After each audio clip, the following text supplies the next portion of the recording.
सागर बेटा,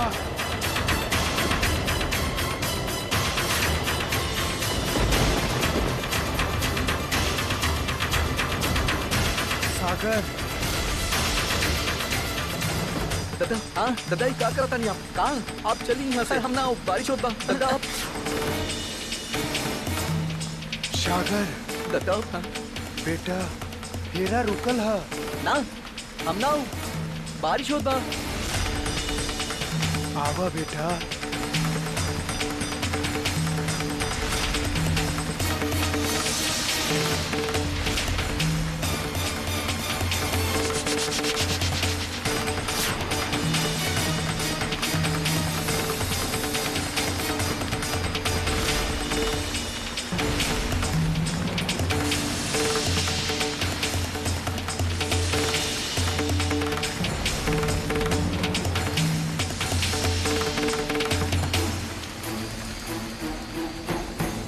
विद्या के सागर के बारे में मालूम ना रहे।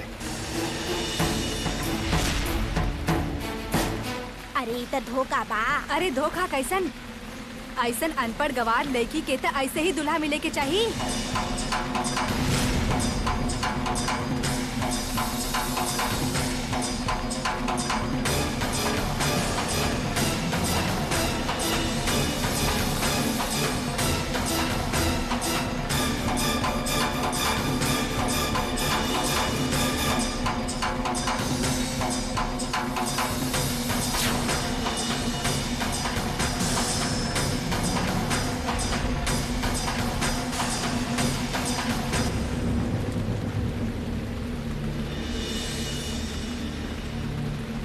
बेटी, बेटी हमार बात सुना। इसे कुछ भी भइल हो,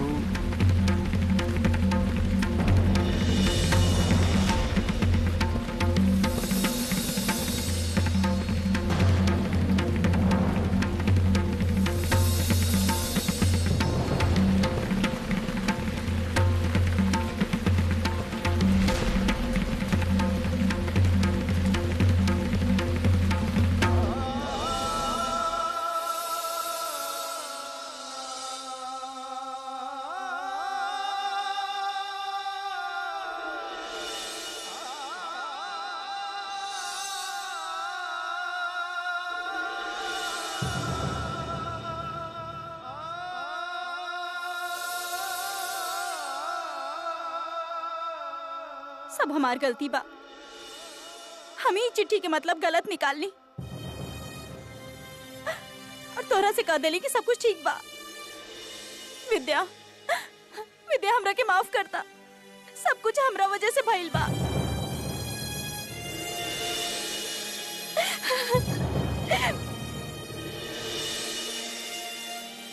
कितना दुख के बाद खुशी आयल रहे। कितना साल बाद मुस्कुराइले रहनी हम। लागल रहे विद्या के पिताजी से ऊपर जाके कह सकब हमार बेटी ठाकुर जी के घर ब्याहल हा।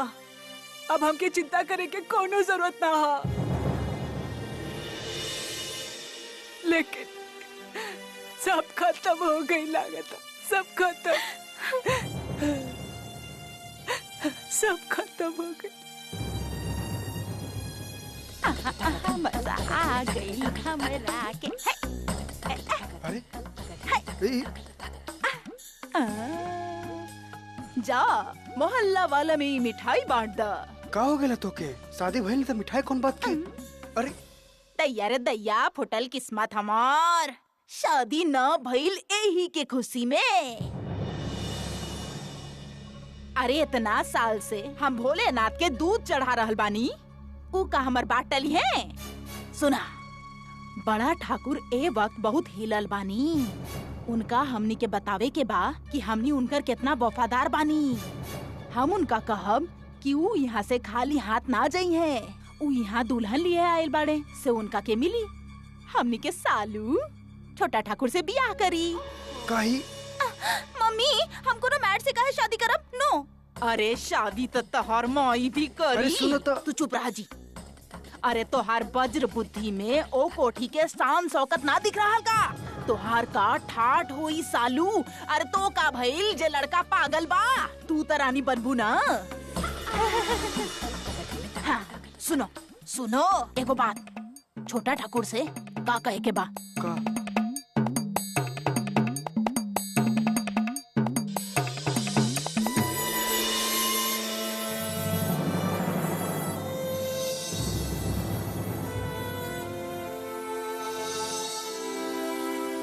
जी आप ई तरह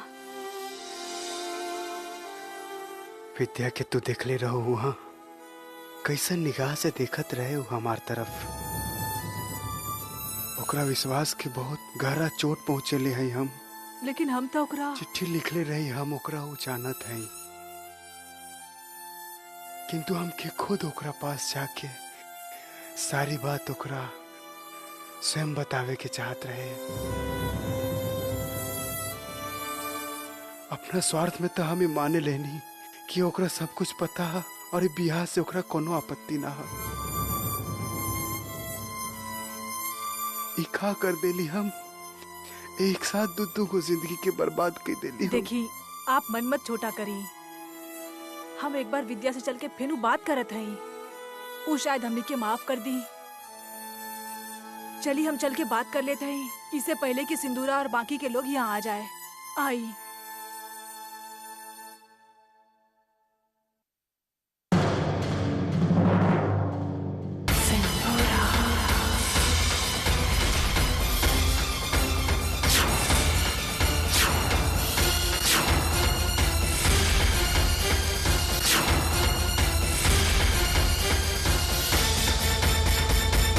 थोड़ा सा देर तो हो ही गई, काहे कि सिंदूरा और बाकी सब तो यहाँ पहुँच गए। छोटी माँ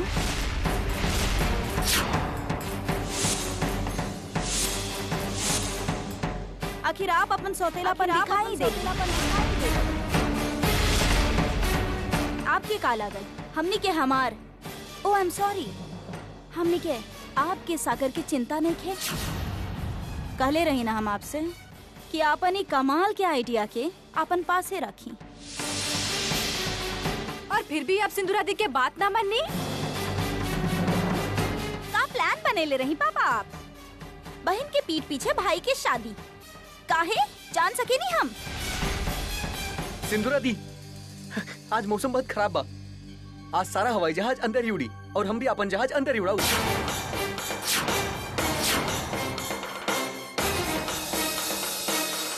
ओके बाय। एकर शादी करावे के चाहत रही आप? पापा के लड़की पागल के साथ शादी करे के चाहत? हाँ? सिंदूरा आपन ही मुंह से आपन छोट भाई खातिर पागल जैसन शब्द इस्तेमाल करत शर्म न आवेला तोके? काहे? का हो जाई? का समझ आई एकरा के? वैसे समझता आप समझदारन के भी ना। एनीवेज अब हमनी के यहाँ ना रुके के चाहिए, हमनी के जल्द से जल्द दिल्ली लौट जाए के चाहिए। शायद आप सुननी ना हम का कहली। हमनी आज ही वापस जा रहल बानी, 1 घंटा में यहाँ से निकल जाए। जितना तमाशा होखे के रहल हो चुकल, किस्सा खत्म।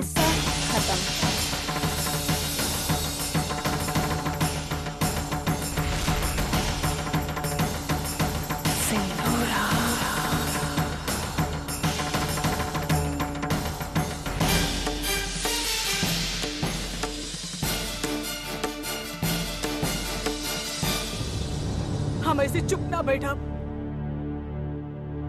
हम उनका पास जाए और पूछा उनकरा से हमार विद्या के साथ ऐसे अपमान काहे कहनी हूँ, काहे कहनी ऐसे अपमान? अपमान? वो इंसान का केहू के अपमान करी है जे सिर्फ दूसर के मान देवे जानेला। शायद हमनी के आपसे कुछ कहे के अधिकार ना बनेला, मगर हम फिर भी कहा भाभी जी, हमनी सब आपके सिर्फ एक ही नजर से दिखले बानी, प्यार और सम्मान के नजर से। हमने आपसे कुछ छुपावे ना चाहत रहनी। यही से फूफा जी अपना मन पे पत्थर रख के आपकी एगो चिट्ठी में सागर दादा के बारे में सब कुछ बता देले। दद्दा बचपन से ऐसा ना रहले, उ तो 6 महीना पहले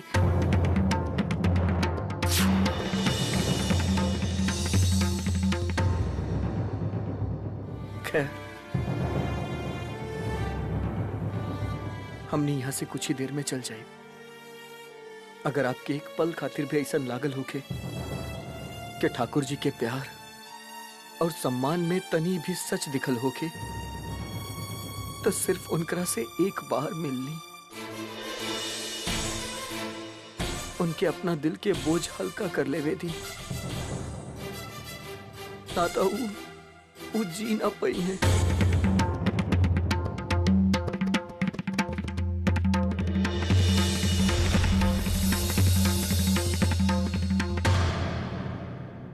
बस अब जल्द से जल्द वापसी की तैयारी करा। दी इतना भी जल्दी का बा, हम बहुत थक गइल बानी, सुबह चलम। ए घर में एगो पागल काफी बा, तू कम से कम पागल जैसन बात मत करा। बहुत मुश्किल से हालात काबू में आइल बा। अब खाली पापा और छोटकी माई पर नजर रखे के बा। काहे दीदी? अब तक कहेगी हम पापा के अच्छा तरह से जाने नहीं, हमनी के पीछे वो इतना बड़ा प्लानिंग कर लेनी और वो हमरा सामने कुछ कहनी भी ना। ना, दैट्स नॉट राघव प्रताप सिंह। खैर, एकरा से पहले कि ऐसा बात दोबारा उठे, हमनी दिल्ली पहुंच जाए। कहाँ बाड़े वो लोग? वो लोग तो मंदिर में बाड़े। मंदिर? अभी तक?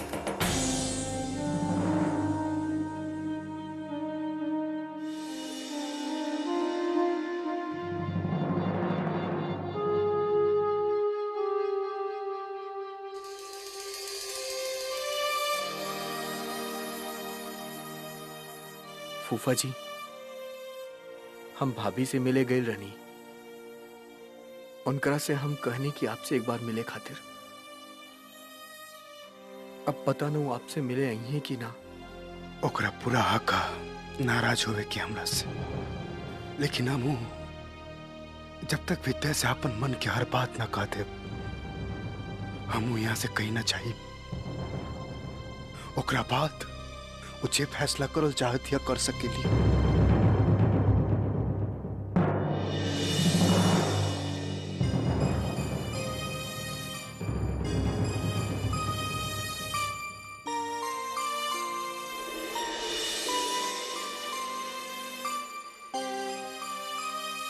चीनू, देखत बारा हमार सागर के, ओकरा अपन कोनो चिंता ना हा, और ये बात हमार चिंता के और बढ़ा देला के साथ दिए कर के संभाली एकरा के बनी कर हम सफल। ठाकुर जी,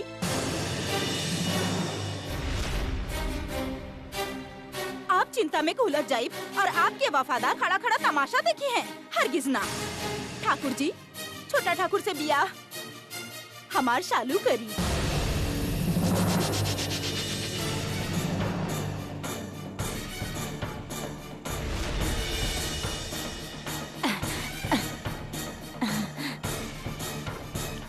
आप एकर भी सर पे हाथ रख ले रही। आप एकरा भी एगो अच्छा वर के आशीर्वाद दे ले रही। ठीक कह रही है माँ।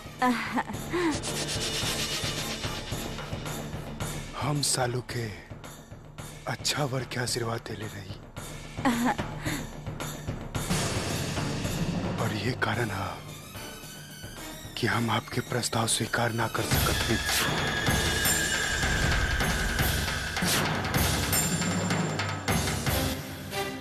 एक बार एगो भला लड़की के विश्वास तोड़ चुकल है, हम दोबारा ना तोड़ सकीला। प्रस्ताव खातिर धन्यवाद, लेकिन हमके क्षमा करिया। चलो माँ, विद्या जहाँ कहीं भी हो उहे चल के ओकरा से माफी मांग लेते हैं हम।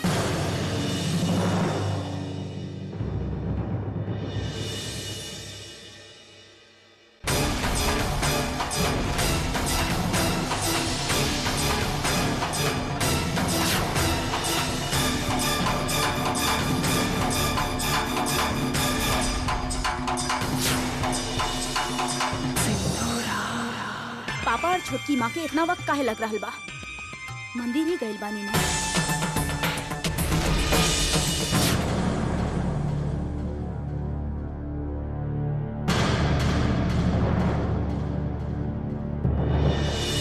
विद्या तू आ गई लू। हम तो स्वयं तोरा से मिले आवत रहनी। सच मानी विद्या, हम कब्बो भी तोरा से सच नहीं के छुपावे के चाहत रहनी।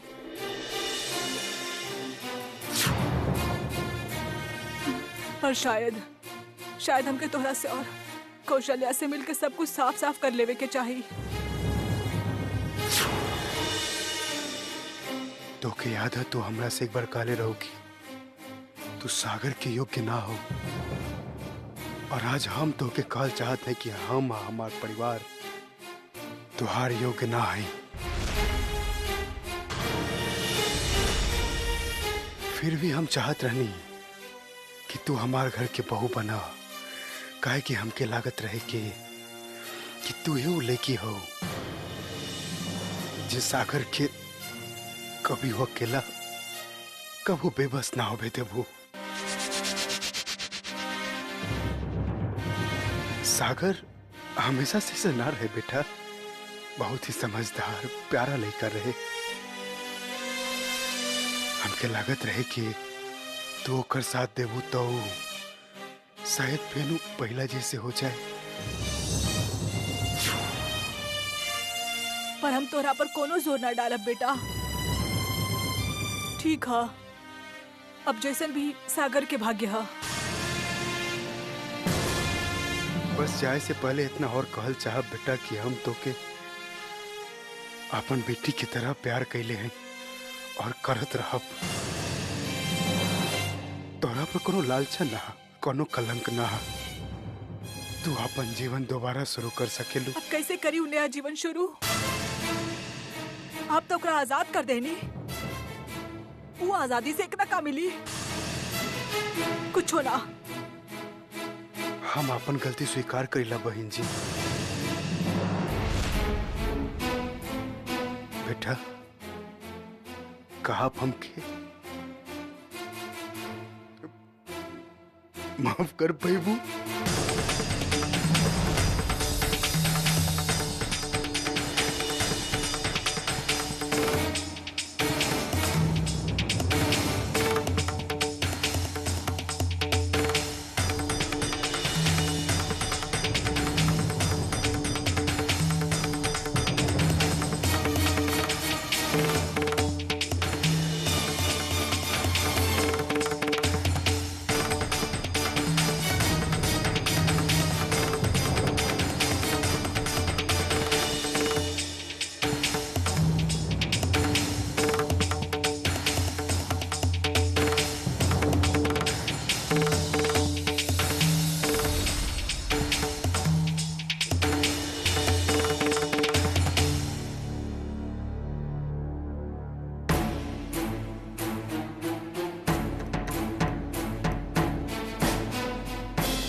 हम ना खेलब तारा साथे, तू बीच खेल में भाग जाएलू। अब हम ना भागब। वादा?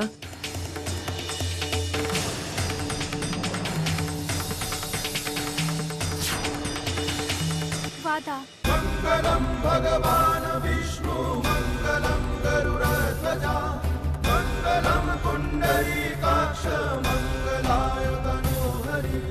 मंगलम भगवान विष्णु मंगलम गरुड़ध्वजा मंगलम पुंडरीकाक्ष मंगलाय तनोहरि।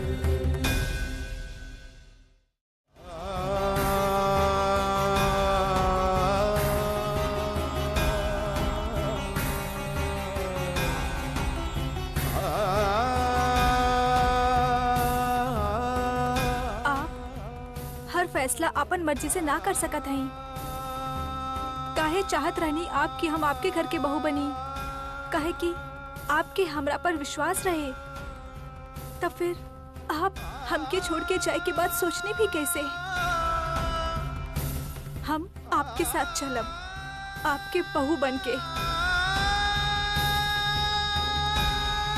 आपके विश्वास कबो ना तोड़ब। मंगलम भगवान विष्णु मंगलम गरुड़ध्वजा कबो भी ना। मंगलम पुंडरीकाक्ष मंगलाय तनोहरि मंगलम भगवान विष्णु मंगलम गरुड़ध्वजा मंगलम पुंडरीकाक्ष मंगलाय तनोहरि। पंडित जी फेरा शुरू करी। आवा बेटा जल्दी आवा आवा आवा। आई आई आई कौशल्या। बैठे। चिनू शुरू करवाओ बेटा। रुक जाई, रुक जाई।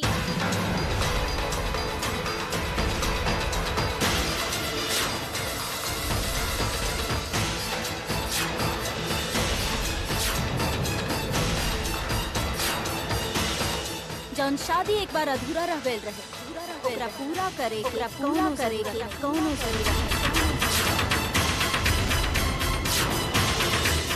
ई शादी ना होखी, हरगिज ना।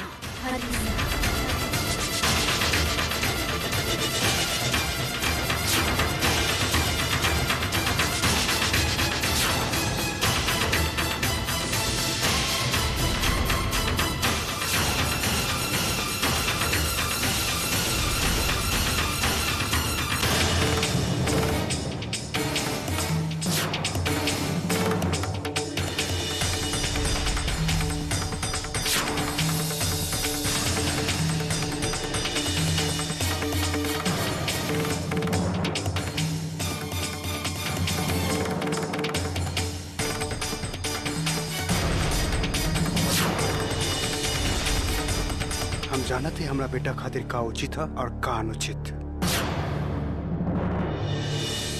ये शादी हो के रही।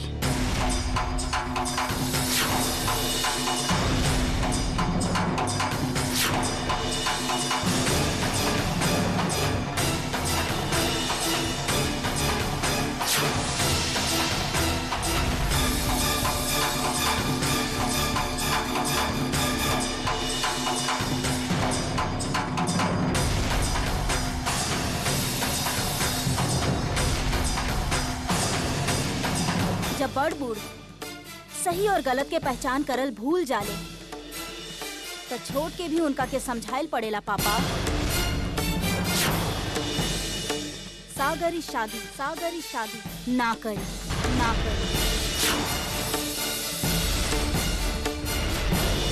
चला हमरा साथ। और आप लोग यहाँ खड़ा खड़ा तमाशा का देख रहल बाड़े। जाइए अपन घर, कोनो शादी ना होके वाला। चला यहाँ से। सुन लेना तहार बड़की दीदी तहरा से का कह रहल बाड़ी। चला यहाँ से। सिंदूरा बेटा,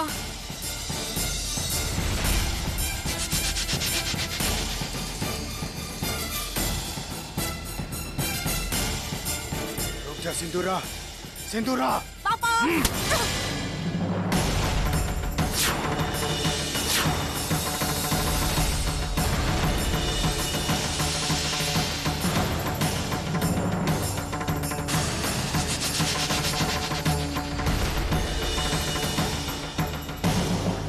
पापा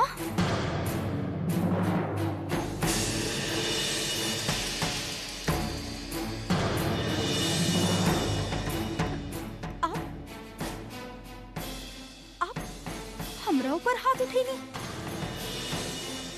अपन बेटी पर हाथ उठेनी, ओबी ऊ लड़की खातिर जे अभी तक पूरा तरह से आपसे अपन रिश्ता भी ना जोड़ल। ऊ लड़की खातिर आप अपन बेटी पर हाथ उठेनी। हाँ, लेकिन बहुत देर कर दिली हम अपन हाथ उठावे पर तोहरा ऊपर सिंदूरा। लगाम अगर पहले कस दिले होती तो शायद आज तू एगो बेहतर बेटी रही।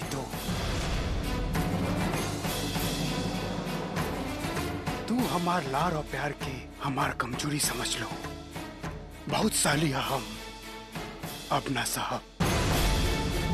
अब तू अगर हमके और विघ्न डाले की कोशिश कैलू तो ठाकुर राघव प्रताप से ये भूल जाई कि हमार तो से का रिश्ता है।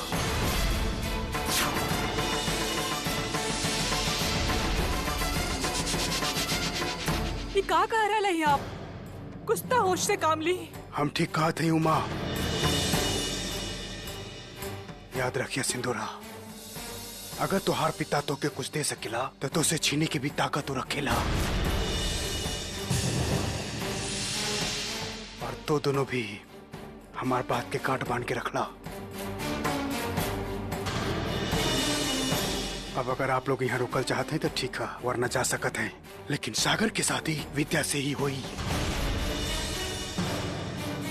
अब तक अगर स्वयं ईश्वर भी मंडप में आ जाए तो भी लेकी की डोली हमारे घर आवे से ना रोक पाई है।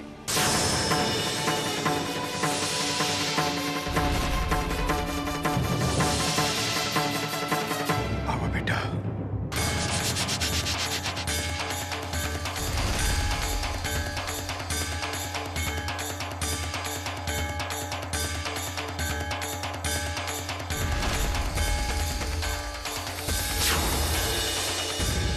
पंडित जी फेरा शुरू करी।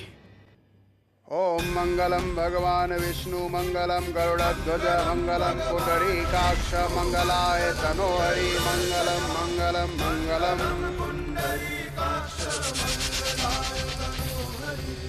मंगलम भगवान विष्णु मंगलम गरुड़ध्वज मंगलम पुंडरीकाक्ष मंगलाय तनोहरि। छुट्टी तक काटा हमरा के, कहीं हम सपना तो ना देख रहल बानी। हकीकत में कौनो भी माई अपन ही औलाद के कुआं में ढकेल ना देवेली। एगो तो पागल दूल्हा और ऊपर से सूर्पनखा ननद सब। दैया रे दैया, हम तो करेला के नीम पे चढ़ा देख रहल बानी। खैर मर्जी तो हार।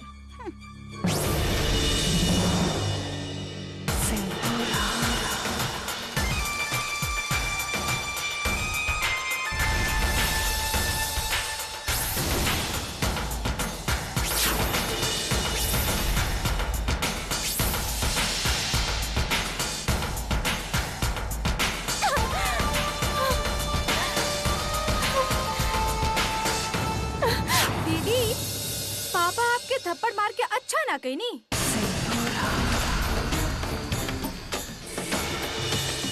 एक पल में ही भूल गई कि आप उनकर बेटी हैं।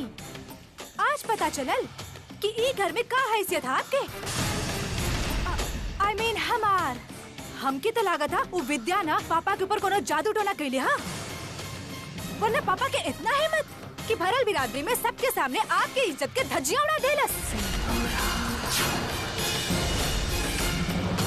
दी, ए घर के हवा अगर हमनी तीनों के खिलाफ बहे लागल तो हमनी के तो दम घुट जाई यहाँ पर। और फिर ना जाने कौनो दिन अगर वो सच सामने आ गई कि हमनी सागर के शादी काहे ना होके दे चाहत तो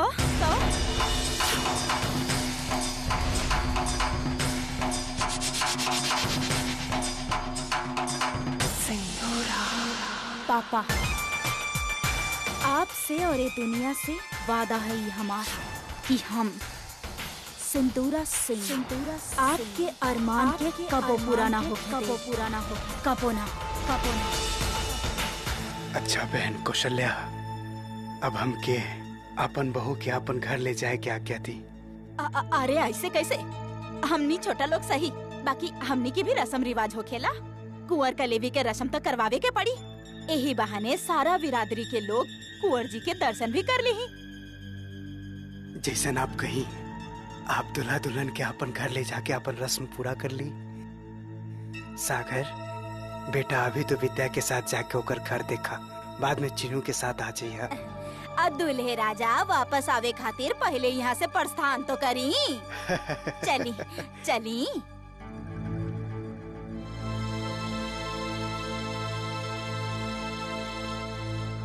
विद्या आवत ही ई बूढ़ा कंधा के बोझ एक पल में ही हल्का कर देलस। हाँ, सागर की ओर से तो शायद आज से हमार चिंता खत्म हो गई, लेकिन हमार मुश्किल ना। घर में अभी एगो तूफान हमार इंतजार कर रहा, जकरा से निपटल बाकी हा।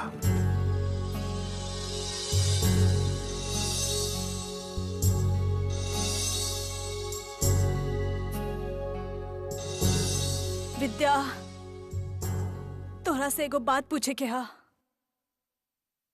तू ई ब्याह से खुश तो हुआ ना? कहीं जात बिरादरी के लोग के डर से तू? माँ, हम बाबा के वचन देले रानी कि हम उनकर बेटा के हमेशा साथ देब, और हम अपना वचन निभा रहे लाई माँ। हम बहुत खुश हैं एकरा से। लेकिन तोहार ननद ऊ तई ब्याह से खुश ना है ना? हम जानत है माँ। माँ, उ दिन बाबा भी हमके कुछ बतावल चाहत रहे उनका बारे में, पर उ हमके कुछो भी ना बता पाइलस। हम भी सोच रहे हैं विद्या, ठाकुर जी अपन बेटी के ये सब बात काहे ना बतैलस? ई परिवार में इतना दरार काहे?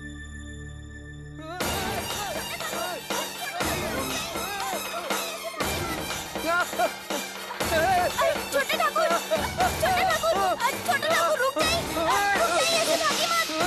छोटे ठाकुर, रुक जाइए। अरे छोटे ठाकुर रुक जाइए। छोटे ठाकुर, छोटे ठाकुर रुक जाइए। छोटे ठाकुर रुक जाइए। छोटे ठाकुर रुक जाइए। माँ बचाओ। क्या करा नहीं आप सब? तैयार फुटल किस्मत हमार। अरे साली और जीजा के तनी मजाक भी ना करे देवेलू। एगो बात तो बा विद्या, तू तो बड़ी किस्मत वाली निकललू जे एके गो दुल्हा में दो गो इंसान मिल गइल।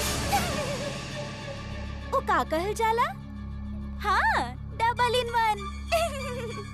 हस्बैंड भी और बच्चा भी। ये लड़की बहुत गंदा है, मारा एकरा के मारा।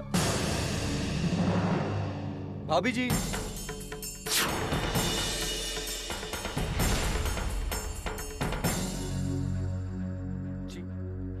जी अगर आपके रस्म पूरा हो गई होके तो हमने घर चली। दद्दा और आपके इंतजार होत बा घर पे। सपनों की सजीली चुनरिया, मेहंदी के रंगीले बूटे। सपनों की सजीली चुनरिया, मेहंदी के रंगीले बूटे। तेरे प्यार बिना सब झूठे, तेरे प्यार बिना सब झूठे।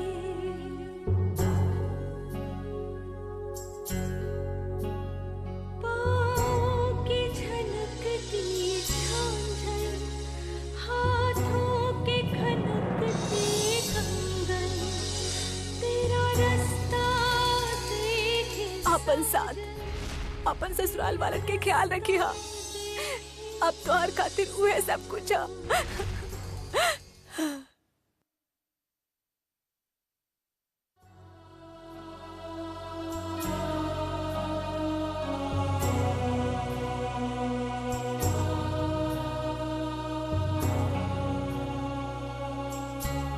बनूं मैं तेरी दुल्हन, बनूं मैं तेरी दुल्हन, बनूं मैं तेरी दुल्हन, बनूं मैं तेरी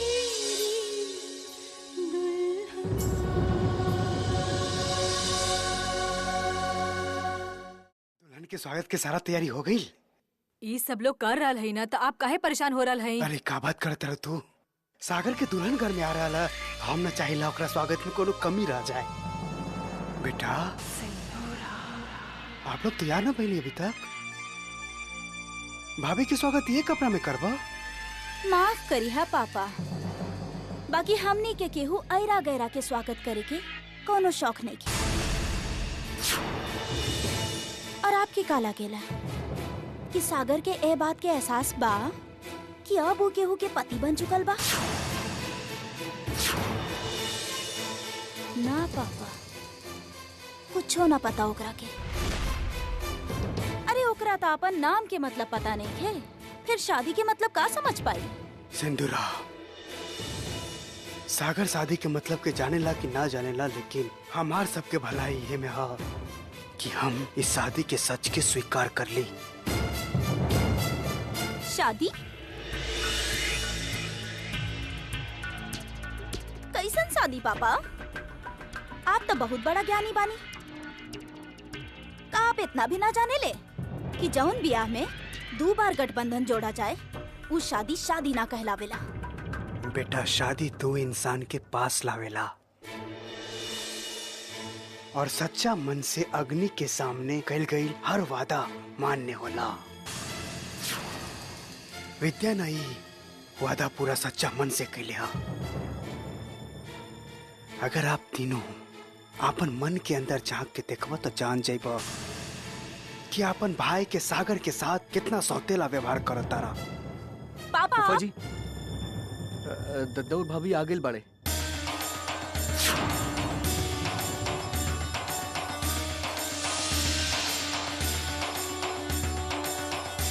अरे तू खड़े खड़े का देखत बारू? आरती के थाल लेके आवा।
माँ, आज सब लोग हमार आरती काहे उतारता रे? आरती तो भगवान जी के उतारल जाला ना। का हमनी भी भगवान हो गई नी?